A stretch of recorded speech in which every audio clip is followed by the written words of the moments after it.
வரப்போகிற ராஜாவாம் இயேசு கிறிஸ்துவின் நாமத்தில் வாழ்த்துக்கள். இதனாலும் சகரியா தீர்க்க தரிசன புத்தகத்தினுடைய முன்னுரையையும் ஆசிரியரை பற்றியும் இதிலே பரவலாக சொல்லப்படுகிற கருத்துக்களையும் இந்த நாளிலே கற்றுக்கொண்டு நாளைய தினத்திலிருந்து ஒவ்வொரு அதிகாரமாக நாம் தெளிவாக கற்றுக்கொள்ளலாம். தரியு அரசாண்ட 2ஆம் வருஷம் 8ஆம் மாதத்திலே என்று சொன்னால் பாபிலோனிலே அங்கே தரியு அரசாண்டு கொண்டிருக்கிறார். அவர் ஆட்சி செய்கிற 2ஆம் வருஷம் 8ஆம் மாதத்தில் இத்தோவின் மகனான பெரகியாவின் குமாரனாகிய சகரியாவுக்கு உண்டான கர்த்தருடைய வார்த்தை. இவர் ஆகா என்கிற அந்த தீர்க்கதரிசியின் சமகாலங்களில் வாழ்ந்த ஒரு தீர்க்கதரிசியாக, இளமை தீர்க்கதரிசியாக இவர் இருக்கிறார்.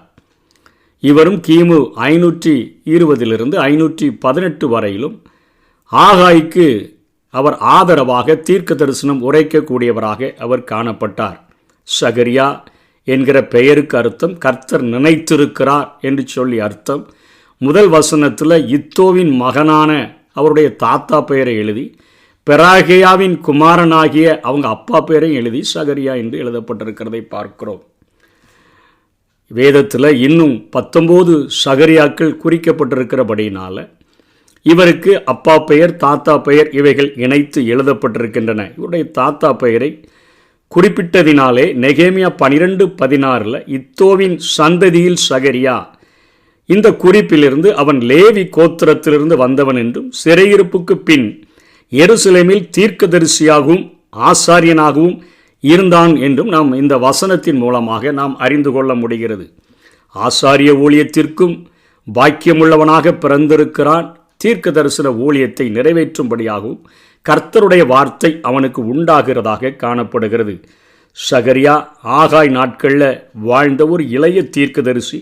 இதை எஸ்ரா 5ஆம் அதிகாரம் 1ஆம் வசனத்தில், அப்பொழுது ஆகாய் தீர்க்கதரிசியும் இத்தோவின் குமாரனாகிய சகரியா என்னும் தீர்க்கதரிசியும் யூதாவிலும் எருசலேமிலும் உள்ள யூதருக்கு இஸ்ரவேலின் தேவனின் நாமத்தினாலே தீர்க்க தரிசனம் சொன்னார்கள் என்று எஸ்ரா புத்தகத்திலே இவர்கள் 2 பேரும் இணைந்து தீர்க்க தரிசன ஊழியத்தை செய்து கொண்டிருந்தார்கள் என்கிறதை குறிக்கிறதை நாம் பார்க்கிறோம். இவர்கள் ஊழியத்தினுடைய பலனாக கிமு 516 ஆலயம் கட்டி முடிக்கப்பட்டு அது பிரதிஷ்டையும் செய்யப்பட்டது.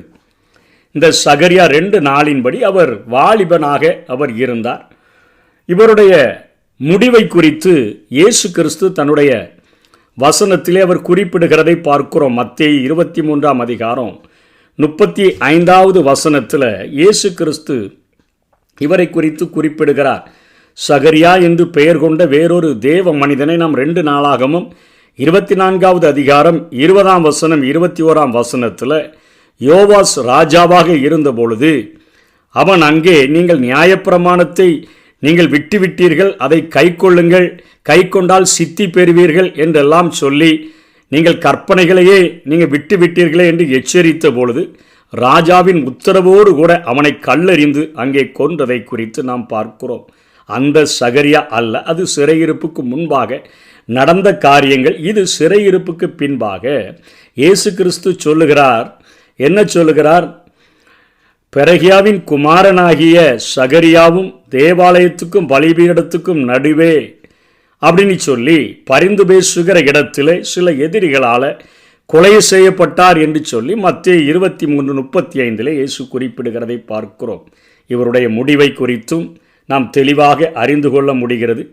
இவர் தன்னுடைய புத்தகத்தில் முதல் அதிகாரத்திலிருந்து 8ஆம் அதிகாரம் வரையிலும் ஒரு முதல் பாகமாக தன்னுடைய வாலிப நாட்களிலே அவர் எழுதியிருக்கிறார். 2வது பாகமாக 9வது அதிகாரத்திலிருந்து 14வது அதிகாரம் வரையிலும் அவர் எழுதி வைத்திருக்கிறதை நாம் பார்க்க முடியும். அவர் முதல் 8 அதிகாரங்களில் தேவன் தமது ஜனங்களை விசாரிக்கிறார். எதிர்காலங்களில் அவர்களது ஆளுகை அவர்களுடைய தேவனால் உண்டாயிருக்கும் என்று சொல்லி ஒரு 8 தரிசனங்களை ராத்தரிசனங்களை கண்டு யூதாவுக்கு அத்தனையாக அவர்களை உற்சாகப்படுத்துகிற தீர்க்க தரிசனங்களை வழங்குகிறவராக இருக்கிறார். முதல் 5 தரிசனங்கள் அவர்களுக்கு நம்பிக்கை கொடுக்கக்கூடிய தரிசனங்களாக இருந்தன. இறுதி 3 தரிசனங்கள் நியாய தீர்ப்பை குறிக்கக்கூடிய பகுதிகளாக இருந்தன. அந்த முதல் பாகத்தில் தான் அவர் கண்ட 8 தரிசனங்களை குறித்து நாம் பார்த்தோம் என்று சொன்னால், மிருது செடிகளுக்குள்ளே குதிரையின் மேலே வந்த ஒரு புருஷனை பற்றிய தரிசனத்தை 1ஆம் அதிகாரத்தில் 7 17 வரையிலும் அவர் காட்சி கண்டு அவர் எழுதியிருக்கிறதை பார்க்கிறோம். மிருது செடிகளுக்குள்ள செழுமையான அந்த செடிகளுக்குள்ளாக ஒரு சிவப்பு நிற குதிரையின் மேலே இருக்கிற கர்த்தருடைய தூதனானவர் அவருக்கு பின்பாக அங்கே மங்கலான சிவப்பான குதிரைகளில் இருக்கக்கூடிய மற்ற அநேக தூதர்களை இவர் தரிசனம் பார்க்கிறார். அதனைத் தொடர்ந்து 4 கொம்புகளும் 4 தொழிலாளிகளையும் பற்றிய ஒரு தரிசனத்தை அதே 1ஆவது அதிகாரம் 18 21 வரையிலும் அவர் தரிசிக்கிறார். அதனைத் தொடர்ந்து எருசலேமில் ஒரு அளவு நூலால் அளக்கிற ஒரு மனிதனை பற்றிய ஒரு தரிசனத்தை காண்கிறார். அது 2ஆவது அதிகாரத்தில் 1 முதல் 13 வரையிலும் அந்த காரியங்கள் காட்டப்படுகின்றன. அதனைத் தொடர்ந்து பிரதான ஆசாரியனாகிய யோசுவாவின் சுத்திகரிப்பை பற்றிய தரிசனத்தை 3ஆம் அதிகாரம் 1 10 வரையிலும் அவர் எழுதுகிறார். அதனைத் தொடர்ந்து பொன் குத்து விளக்கையும் 2 ஒலிவ மரங்களையும் பற்றிய தரிசனத்தை 4ஆவது அதிகாரத்திலும், பறக்கிற ஒரு புஸ்தக சுருளை பற்றிய தரிசனத்தை 5ஆவது அதிகாரத்திலும், மரக்காலின் நடுவே உட்கார்ந்திருக்கிற ஸ்திரீயை பற்றிய ஒரு தரிசனத்தை 5ஆம் அதிகாரம் 5ஆம் வசனத்திலிருந்து 11ஆம் வசனம் வரையிலும், 4 ரதங்களை பற்றிய தரிசனத்தை 6ஆம் அதிகாரம் 1 8 வரையிலும் அவர் பார்க்கக்கூடியவராக இருக்கிறார். யோசுவாவை பிரதான ஆசாரியனாக முடிசூட்டுதலும் அந்நிகழ்ச்சியினுடைய தீர்க்க தரிசனத்தினுடைய முக்கியத்துவத்தை 6ஆம் அதிகாரம் 9ஆம் வசனத்திலிருந்து 15ஆம் வசனம் வரையிலும் இங்கே சகரியா குறிப்பிடுகிறதை பார்க்கிறோம்.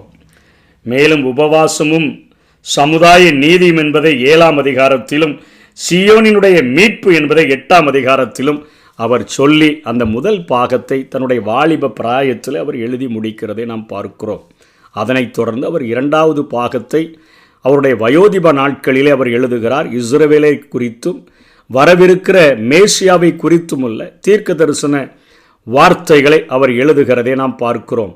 அதாவது 9ஆம் அதிகாரம் 1ஆம் வசனத்திலிருந்து 14ஆம் அதிகாரம் 21ஆம் வசனம் வரையிலும் அவர் குறிப்பிடுகிறதை பார்க்க முடியும். கர்த்தருடைய முதலாவது செய்தி, கர்த்தருடைய 2ஆவது செய்தி என்று சொல்லி, முதலாம் செய்தியில் கர்த்தரின் வெற்றிகரமான தலையீடை குறித்து எழுதுகிறார். மேசியாவின் ரட்சிப்பை குறித்த அறிவிப்பை எழுதுகிறார். மேசியாவை புறக்கணிப்பதை குறித்து முதலாவது செய்தியாக எழுதுகிறார்.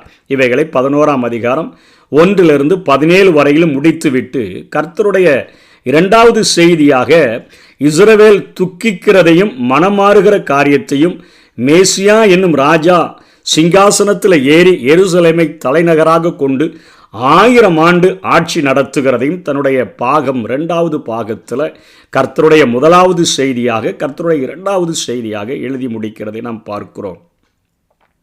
2 முக்கியமான பாகங்கள் போல 2 முக்கிய நோக்கங்களையும் உடைய நூலாக இது விளங்குகிறது. யூதாவில் மீந்திருந்த யூத மக்கள் மீண்டும் ஆலய பணியை தொடங்கி அது முடியும் வரை அதில் நிலைத்திருக்கும்படி அவர்களை உற்சாகப்படுத்தவே 8 அதிகாரங்களை இவர் எழுதி வைத்திருக்கிறார். 2ஆவது பகுதியில் ஆலயத்தை கட்டி முடித்த மக்கள் மேசியா உடனே வராததினால சோர்வடைந்தாலும் அவ்வாறு மேசியா வரும்பொழுது என்ன நடக்கும் என்கிறதை குறித்த வெளிப்பாட்டை அறிவிப்பதாகவும் 9 முதல் 14 அதிகாரங்கள் வரையிலும் எழுதியிருக்கிறார். சோர்வுற்ற மக்களுக்கு நிச்சயமாக மேசியா வருவார், மேசியா புறக்கணிக்கப்படுவார், மேசியாவினுடைய காரியங்கள் இப்படியாக இருக்கும், மேசியாவின் ரட்சிப்பை குறித்த அறிவிப்பு, இவைகளையெல்லாம் முதல் செய்தியாக சொல்லிவிட்டு இஸ்ரவேல் ஜனங்கள் மீண்டுமாக துக்கிப்பதாக, மனம் திரும்புகிறதாக, மேசியா என்கிற ராஜா சிங்காசனத்தில் ஏறுகிறவராக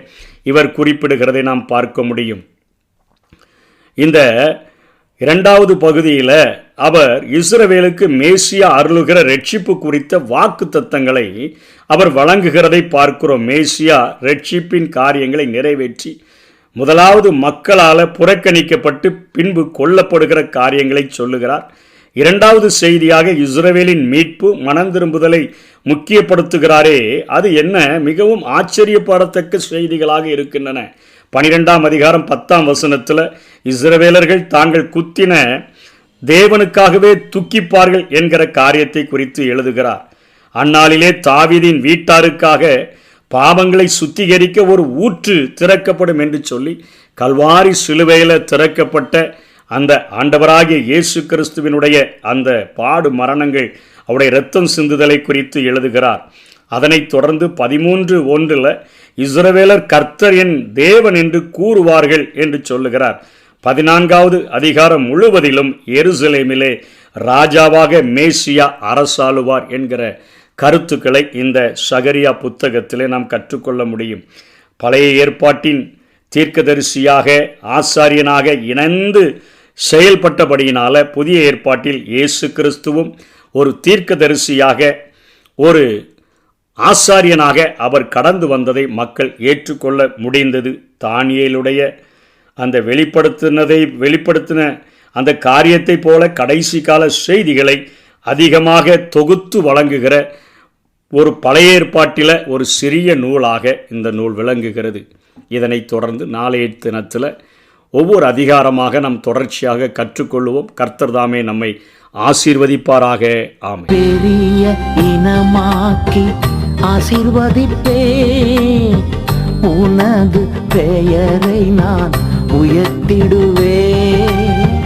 பெரிய இனமாக்கி ஆசீர்வதிப்பே, உனது பெயரை நான் உயர்த்திடுவே. ஆசீர்வாத வாய்க்காலாய் நீ இருப்பாய், ஆசீர்வாத வாய்க்காலாய் நீ இருப்பாய், நீ இருப்பாய். இன்று முதல் நான் உன்னை ஆசீர்வதிப்பே, எல்லையில்லா நன்மைகளால் நிரப்பிடுவே.